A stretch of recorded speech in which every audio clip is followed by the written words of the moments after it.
Welcome back to a কালেশি blog. Full family মিলে আমরা ঘুরতে যাই। বাইরে বেরোলে আমরা রাস্তা হারিয়ে ফেলি, আমরা গুগল ম্যাপ থেকে ভুলভাল রাস্তায় ঢুকে যাই, যা ইচ্ছা আমাদের যেতে হয়ে যায়। আমরা পুরো ভগবানের ভাষায় বাইরে বেরিয়ে পড়ি, চোখ কান নাক সব বুঝে।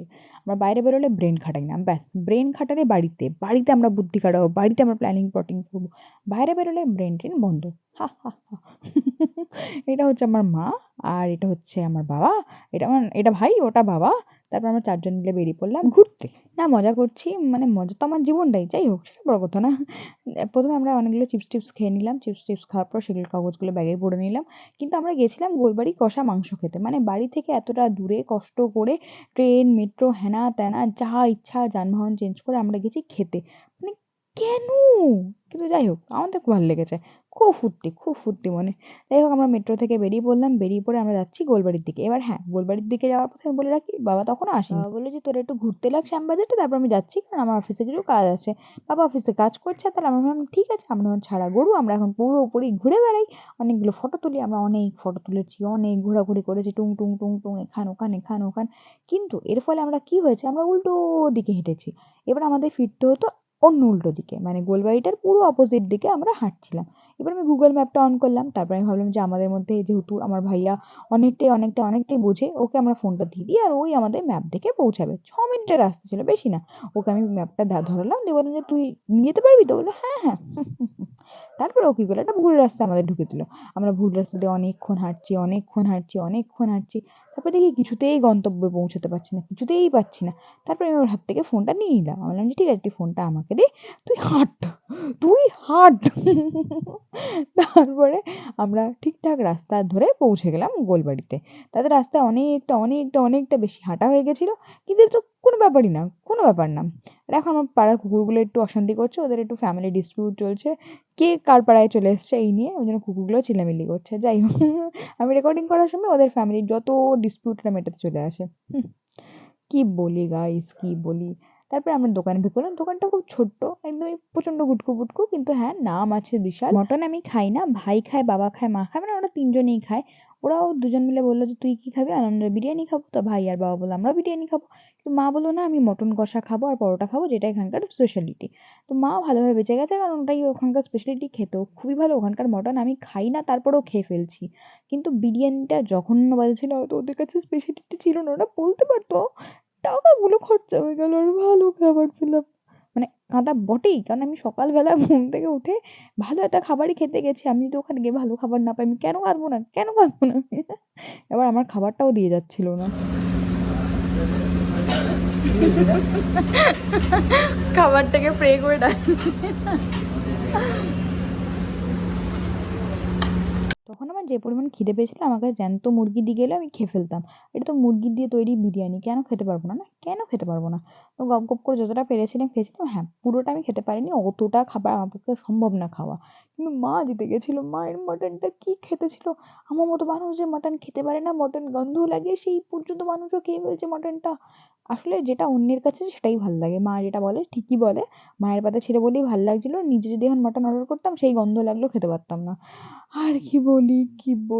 যাই হোক, তারপরে আমরা উঠে পড়লাম মেট্রোতে, কারণ অত তাড়াতাড়ি বাড়ি চলে আসবো কি করে না? খাওয়া তো হয়ে গেছে, এবার তো কিছু একটা করতে হবে। তাহলে ঠিক আছে ময়দানে নামি, ময়দানের আশেপাশে এক গাদা তো টুরিস্ট প্লেস আছেই, কিছু না কিছু দেখে নিই। তা বিড়লা প্ল্যানেটোরিয়ামটা আছেই, আমরা অনেকদিন দেখা হয়নি। আর ভাই আর বাবা দুজনই মোবাইল ঘাঁটছে।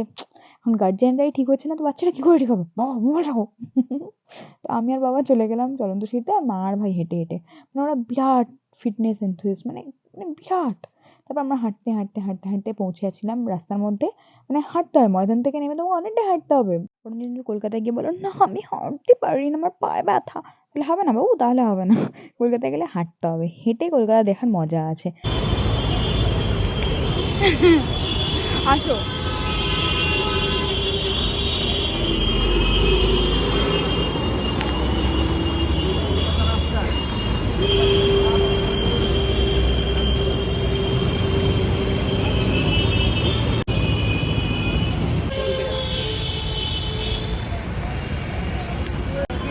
কোনো স্কুল নিয়ে এসেছে? হ্যাঁ, এখন স্কুল পরিদর্শনে নিয়ে আসছে।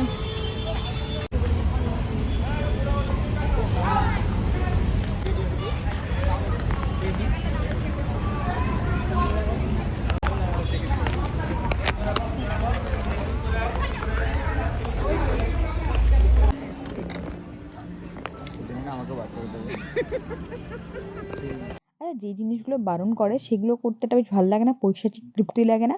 ওরা বলেছিল যখন শো শুরু হয় তখন থেকে ক্যামেরা না অন করতে। শো শুরুর পর আমি একবারও ক্যামেরার একটা ক্লিপিংসও নিইনি, কারণ আমি বুঝতে পেরেছি লোককে ডিস্টার্ব করা উচিত না। তারা প্রত্যেকে টাকা দিয়ে টিকিট কেটে এসছে আমার জন্য, যেন অন্যের কারো এক্সপিরিয়েন্স খারাপ না হয়।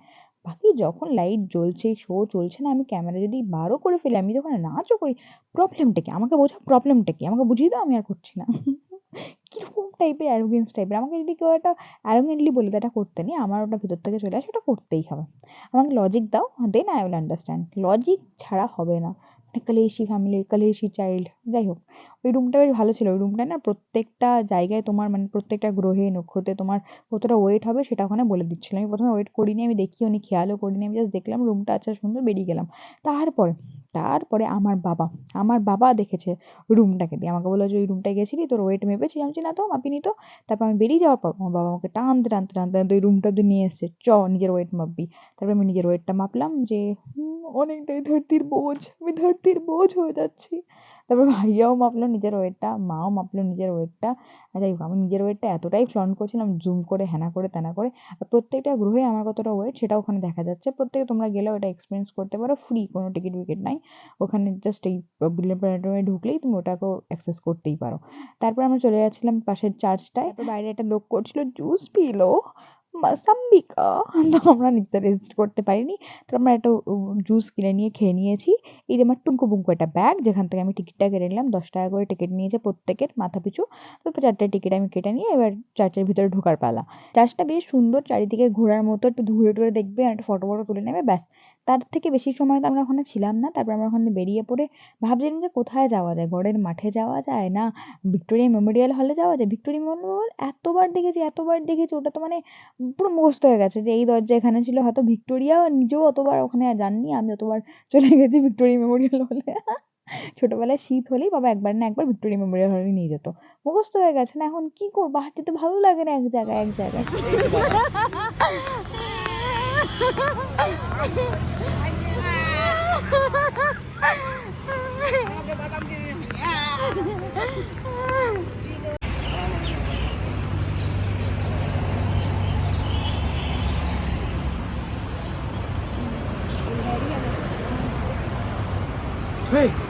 আপু তুমি জল খাবে?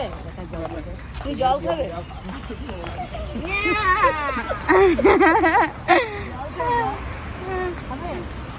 একবার এইদিকে লাফালো, ওইদিকে লাফালো।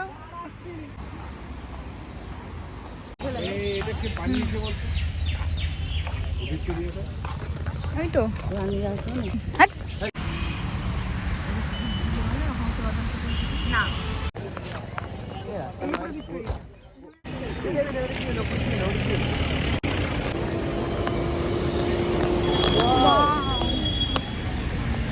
दीदी मुझको चाहिए दीदी, get me one, get me one.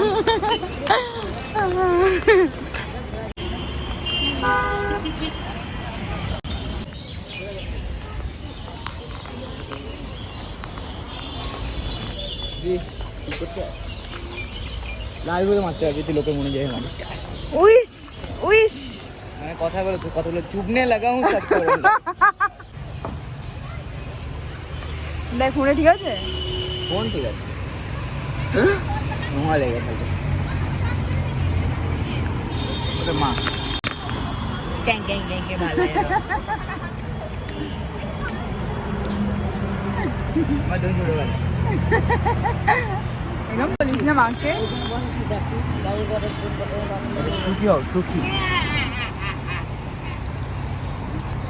আমরা বাড়ি ফেরার আগে গড়ের মাঠেও চলে গেছিলাম। সে বলে না কোনো কাজ না থাকলে গড়ের মাঠে চলে যা, কাজ নেই গড়ের মাঠে চলে যা, গড়ের মাঠে গিয়ে হাওয়া লাগা, এরম টাইপের। আমরা চলে গেছি, ফুল ফ্যামিলি চলে গেছি।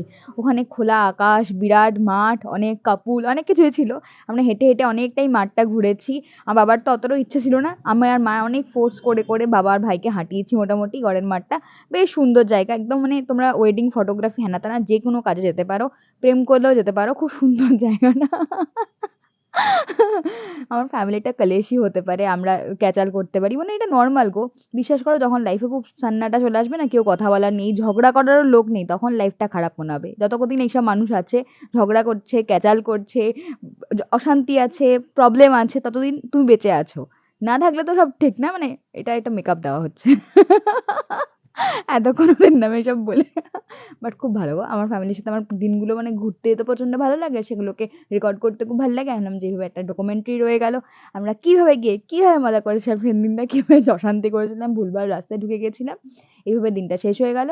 এইভাবে মানে কালের ব্লগটাও এন্ড হয়ে যাচ্ছে, আমরা বাড়ি চলে এলাম। আবার নতুন দিন, আবার নতুন এক্সপিরিয়েন্স। টাটা। ব্লগটা ভালো লেগে থাকলে লাইক করো, শেয়ার করো, সাবস্ক্রাইব করো, এগুলো যেন না বলতে হয়। আর দেখা হচ্ছে অন্য কোনো ব্লগে। ব্লগটা কেমন লাগলো সেটাও বলো। টাটা।